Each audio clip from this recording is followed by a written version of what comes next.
Hey, what's up friends? In today's video, we're going to be making a fossilized Menasor. It does require 4 of the Paleotrex molds, and Paleotrex only came in 3 molds. We had Ptrex, Skelevore, and Transmutate, and unfortunately, I don't think this can be done with Spindle, but nonetheless, I don't know, if you happen to have a double, sure, you can make this at home. I understand that not many people will have these figures, but nonetheless, it's kind of fun to just watch with the build along, and you can kind of see some techniques that I used, and perhaps it'll inspire you or help you in some of your future builds, okay? So thanks for watching. Well, I mean, I hope you watch the rest of the video, and I'm going to wish you a wonderful day, okay? All right, bye. Well, not bye, but you know what I mean, yeah.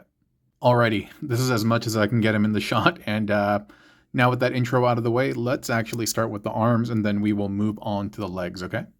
Cool. So starting with the arms, I'm just going to keep one as a guide, and we're going to model this one after it. I will say there's a little bit of asymmetry, very little, and that's because these have corresponding ports and posts that allow this to connect together, and that's why you see this is off. It's not aligned, and that's why this is not aligned either, right? Makes sense, right? But everything else is pretty much identical, and so I think I'll use this one as the base. So we'll leave that here. And like I said in the intro, I know not everyone has 4 Paleotrexes or even 4 of these molds. I mean, there's only Ptrex, Transmutate, Skelevore, and if you wanted, you could do Spindle. But I don't think you can complete... I don't think you can make this configuration using Spindle. And so, yeah, I'm quite aware that that this is not for everybody. Maybe it's just for me. But nonetheless, I think it's fun to kind of just share and some of the build philosophy and techniques and things like that. So the arm is no longer like, you can't bend it really and stuff. It's more for like for a picture, more like a statue and stuff like that. And this does have 5mm connections on there. And so what we're doing is we're just like layering a bunch of stuff on top. As you can see over here, that is not fully plugged in. And it's necessary for us to kind of like build it like this. But yeah, I do wish that was in a little bit, I wish it was in a little bit tighter, but that's completely fine. A lot of this starts with this piece up here, and this is the thigh, and it's connected right over here into this door. Normally this door would be folded back over here, but we have the thigh plugged in right over there. And then I'm going to take this apart, but I'm just going to, because once I take this apart, I'm not going to put it back, but I just want to just talk you through it.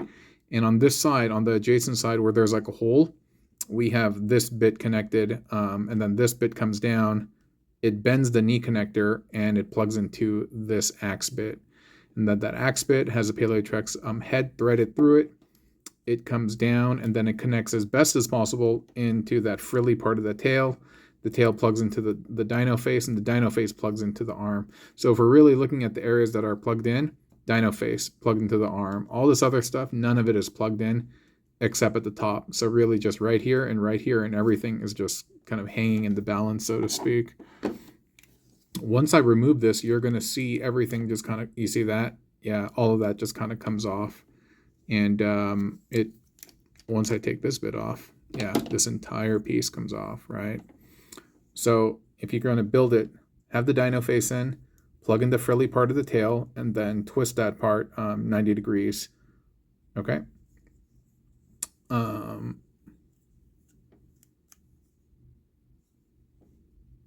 Sorry.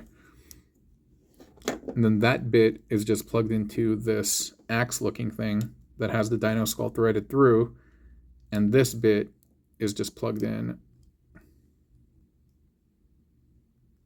right over here at that leg. And then that leg is plugged in here, and then this bit, that part is plugged into this piece. So it goes like that. Then goes like that. I mean, a lot of it is just kind of like you're just layering stuff. And then from here, like I said, this is the connection that's not as tight as I would like it to be. But you're just doing that. I'm wondering if I could actually force the dino head down a little bit more so that this can plug in a little bit more securely. But more or less, you're kind of looking at this, and where do I have this? Oh yeah, and then this went down over here. Something to that effect. And then this went up over here. So Again, a lot of it is just kind of like layering and stuff like that on top.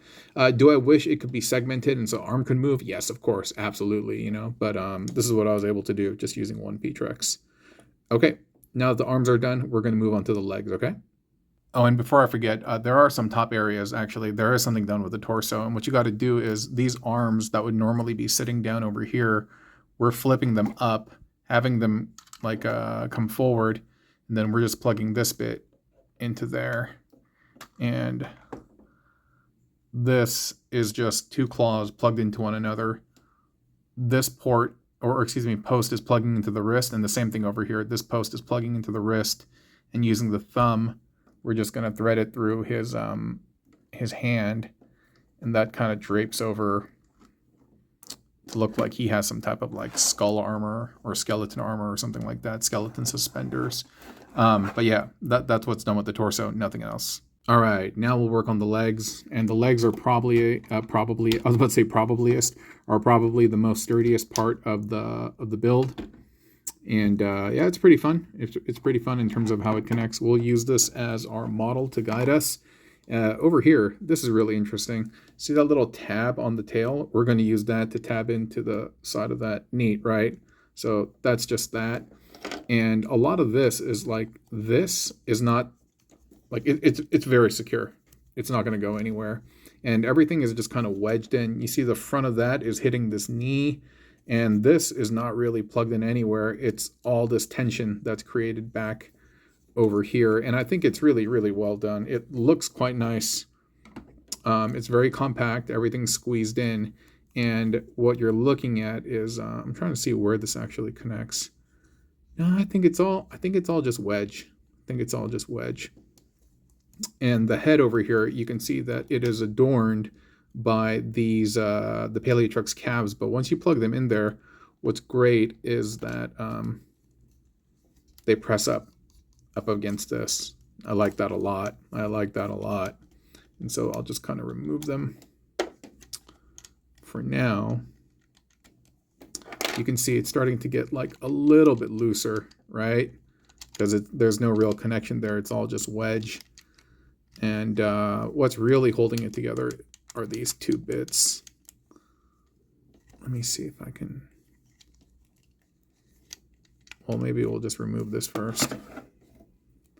This is just the frilly part of the tail.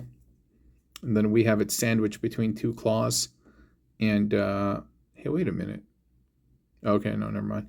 We have it sandwiched between two claws, and then we have the buckler plugged in at the top of the tail bit. And that little bit right over here is going to plug into the back of the kind of the dino skull, so to speak. And then from here, this is just like this. We have the dino skull. It's connected to the thighs, right? The thighs are sandwiching the axe blade. And normally you would just see the Paleotrex kind of like, it's like that. But we keep this folded up. We keep this like this. And then this gets threaded through like that. And then this is going to hit the front of that. And then that bit that we just created earlier is going to help sandwich all of this. But really, getting these bits in here to reinforce everything. And yeah, I'm just really happy that the spacing and everything worked out in my benefit. You know what I mean? But that's how you make the legs. And I had a lot of fun figuring it out, actually. Wedging techniques are cool, too, especially when you can get them really secure. And so that's nice. And then this, again, I was just like, huh? And then boom, it just worked out. It could be a little bit tighter, but at the same time, it's not the worst thing in the world. And then we just make two of those. And then we have the legs. And then we pop them onto the Menasor knees, and pretty much that is your Menasor. I don't think I'm going to put them back together. I think this is as much as Humpty Dumpty we get. And so I appreciate y'all watching. Again, I understand that not many people have four Paleotrexes, but again, nonetheless, I hope you had fun watching, and I will talk to y'all soon, okay? Bye.